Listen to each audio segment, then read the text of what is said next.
The Average Group is a leading private equity investment firm operating globally, but has a lot of footprints across Africa. Successfully exited its investment in leading Tunisian pharmaceutical company called Unimed through an initial public offering or an IPO on the Tunis Stock Exchange. The Average Group invested in Unimed through one of its funds in 2011. The healthcare company represents the first IPO this year on the Tunis Stock Exchange and the first in the pharmaceutical sector since 2007.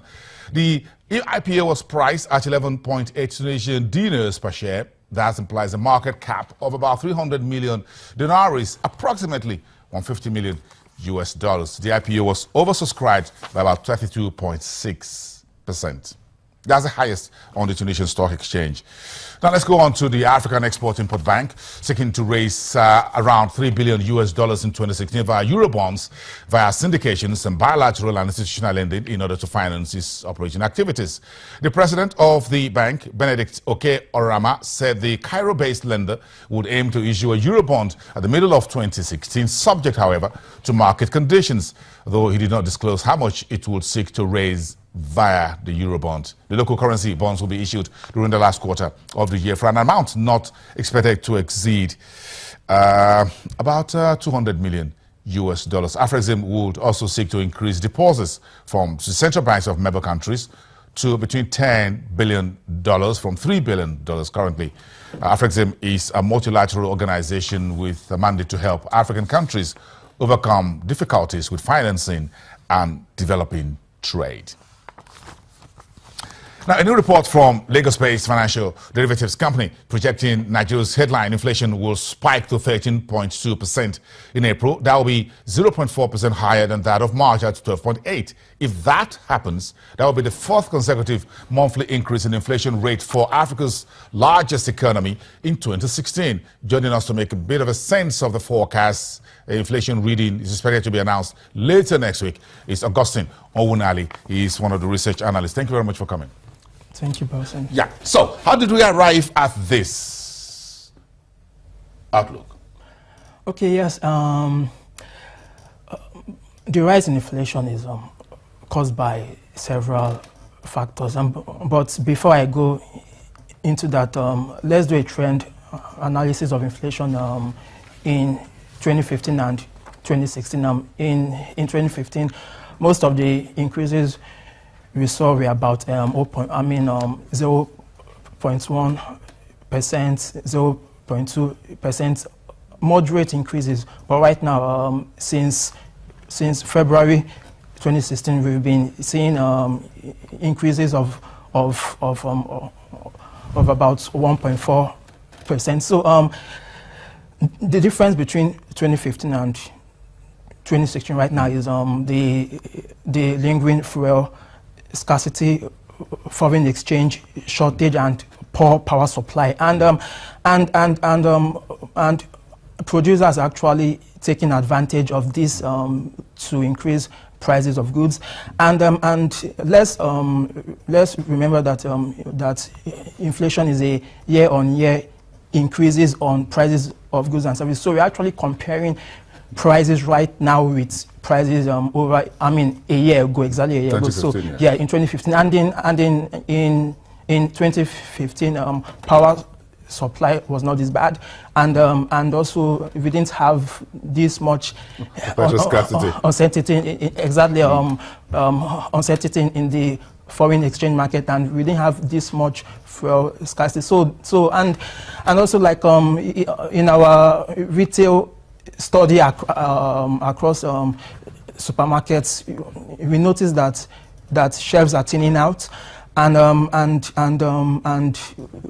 popular brands are being replaced with cheaper options. So these are factors that are driving this spike in inflation. I think we're just going to wait a few more days, perhaps next week, to find out if your predictions come true at FDC. Thank you very much for coming. A very short time, but we appreciate your contributions today. Augustine Owunari from Financial Derivatives Company. Let's move on to the manufacturing sector. Another story to talk about. All this may flow into inflation data that we're expecting next week. The Central Bank of Nigeria reporting a decline in the country's manufacturing, or PMI, to 43.7% in April, compared to 45.9% or 45.9 reading in the preceding month. That implies that the manufacturing sector declined at a faster rate during the period under review. Meanwhile, in a report published on Tuesday, FBN Quest, an investment and securities firm, shows Nigeria's Purchasing Managers Index for April declined to 46.5 from 54.5 in March. Let's talk a little bit to this particular combined data, one from FBN Quest and from the Central Bank. Chinwe Egwim is a macroeconomic analyst at FBN Quest to talk to us a little bit about this, and we'll get her on the program to talk to us as soon as we can get through to her on the phone. Let's move on to the Chief Executive Officer. We're back in the northern part of the continent. The Chief Executive Officer of General Electric Ethiopia, Johannes Lehorn, has announced his intent to resign from his position to pursue other opportunities. His resignation takes effect from May the 1st, 2016. Johannes, while working as the CEO of General Electric, brought years of experience in designing and successfully executing large multi-stakeholder projects and leading teams to deliver results.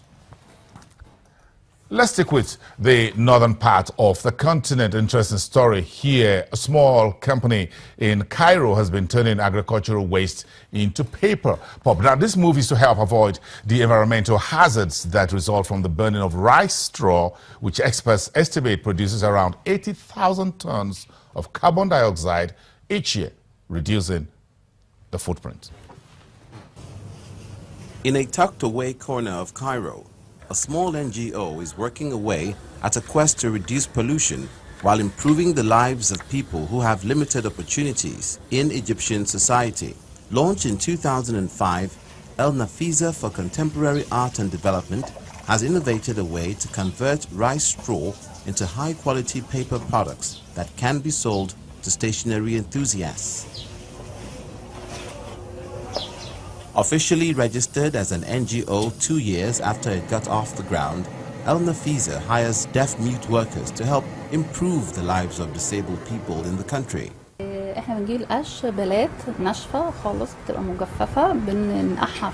take the rice straw bales, which are completely dry. We soak them in water for 2 days to a week, so we can take them after and put them on the stove to be cooked well for 2 to 3 hours. After that, we begin the milling phase, and of course, it goes through many cleaning phases. It's milled, then turned into fiber, then put in frames, depending on the size we want, A4 or A3, then put on the wall to dry out. One of the biggest challenges was getting their products into the local market. Due to the slightly higher cost of rice paper, goods were viewed as luxury items. The team then diversified by turning their hands to producing ornate notebooks, boxes, frames, cards, and other decorative pieces. El Nafiza goes to great lengths to produce high-quality, handmade items, trying to fight the stereotype of shoddily produced items on offer in the local market. All these competing demands have been difficult to manage with limited funding, hindered by the uncertainty that ensued after the 2011 revolution. After the revolution, the markets became slower, so when one person quit for any reason, we didn't hire a replacement because we haven't had funding since 2009. We depend solely on the marketing of a product, and that's since 2009. So this has put a huge burden on the NGO as it tries to cover its expenses, from rent to salaries and everything else. El Nafiza has been successful in exporting its products to Germany over the past 6 years and hopes to expand into other European markets. Okay, let's return to the Nigeria's manufacturing data. A very dismal numbers. First on Tuesday from FBN Quest, an investment and securities trading firm in Nigeria. And yes, and later today, from the Central Bank of Nigeria, showing the reading trending downwards in the month of April. Let's get Chinwe Egwim from FBN Quest. She's a macroeconomic analyst to talk to us for a few minutes on the program. Good afternoon, Chinwe. Good afternoon. Thank you very much. Yes, your data was out early yesterday, and early today the central bank data as far as the PMI manufacturing also came out, tracking what you released 24 hours ago. Talk to us about this. Okay, so the April headline reading at 46.5 was awful compared to what was posted in March. There was a decline observed across the 5 sub-indices. 3 of which were negative, that is below 50 in April. Output was one of them. It declined by close to 20 points at 42, and this explains the crash in the headline reading. The headline reading is, however, consistent with the GDP and manufacturing numbers for Q4 2015 and the prospect of even worse GDP figures for Q1. Yeah, part of your report states that the survey, the companies, manufacturers were not so much optimistic about new hirings moving forward. Yes. Well, the macro challenges still linger, and these companies are trying to see what the new administration is doing with regard to fighting the macro challenges at hand. We assumed that the operational challenges for the sector mounted in April, and the availability of power, fuel, and FX for imports all worsened. Unfortunately, end users whose FX bids are not met by the central bank have the choice of going to the parallel market at far higher costs or abandoning their order, and this pushes costs up. The inflation data for March mirrors this.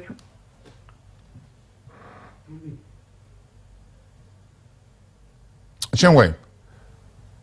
Okay. Well, thank you for your time. I guess we lost her there. A bit of a recap there. Nigeria's manufacturing data in negative for the month of April. Trying to get a sense of that from the macroeconomic analyst at FBN Quest, Chinwe Egwim.